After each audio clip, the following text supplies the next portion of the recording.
Hey, how's it going, everybody? Welcome to Rant and Chill. On this channel, I like to rant and I like to chill. Here, we're going to be ranting a little bit in this video. I thought this was a joke when I first saw this. Here's a screenshot of a post from MSNBC on Twitter saying that when a woman showed up to an emergency room in Canada, she was dehydrated and suffering from asthma and diabetes. A doctor, Dr. Merritt, admitted her, citing climate change as the underlying cause for her condition. Climate change. Was he referencing her own personal climate that had changed? Maybe she ate too much sugar. I mean, the diabetes, you don't get that from climate change. Asthma, what? There's more stuff in the air, more stuff that's gonna irritate you. I mean, okay, whatever. You're gonna have to adapt to your environment. I mean, that's pretty much it. And the dehydration, drink more water. I don't know what to tell you, but I thought this was a joke. I thought this was an absolute joke, but it's not. This is real. Climate change diagnosis reflects latest trend in healthcare. It's the first of its kind. It shouldn't be a trend. When you go to a doctor, you get treated for your symptoms, right? You get treated. And if they say, oh, you know, the root cause of all this is climate change. Okay, thank you, doctor. Thank you. For what? The dehydration? The dehydration? Let's talk about that here. I'm not going to read you the whole article. You can read it yourself. I already read it. I'm going to point out the highlights here. Okay? But they don't name the patient, which is fine. Okay, I wouldn't want her to be named anyway. You know, confidentiality and all. I know some people will be like, well, is it even real? I don't know.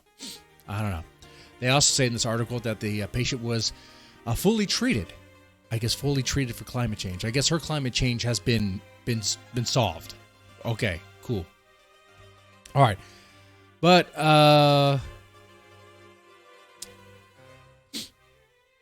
she claims about dehydration because she's been living in a trailer with no air conditioning. And, you know, temperature is really high, 100 degrees, and I guess in a particular area. Really hot. Really hot. Now, I live in Texas. Some of you guys might live in Arizona. You might live in a place where it gets really hot all the time. And what do? You stay hydrated, and you go to a place that has AC.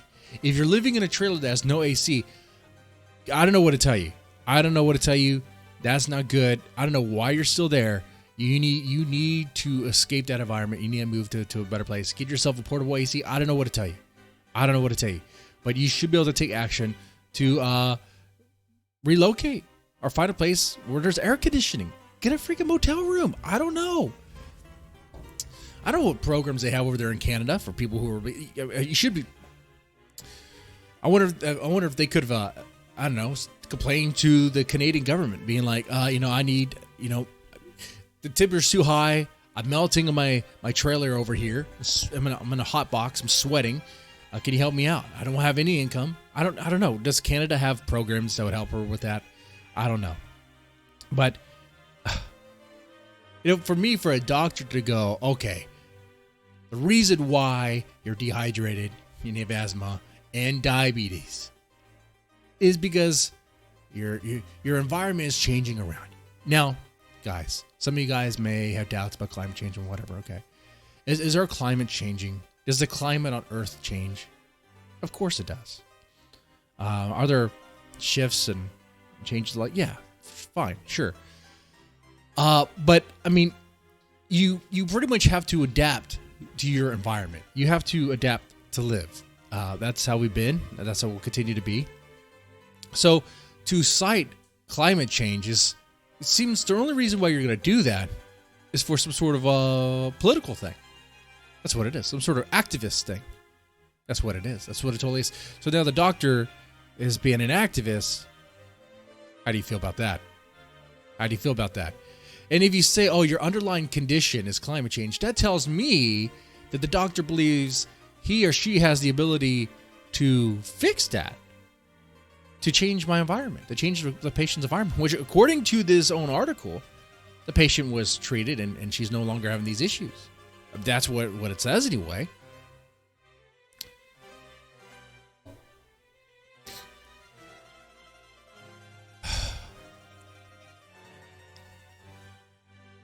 I think this is silly.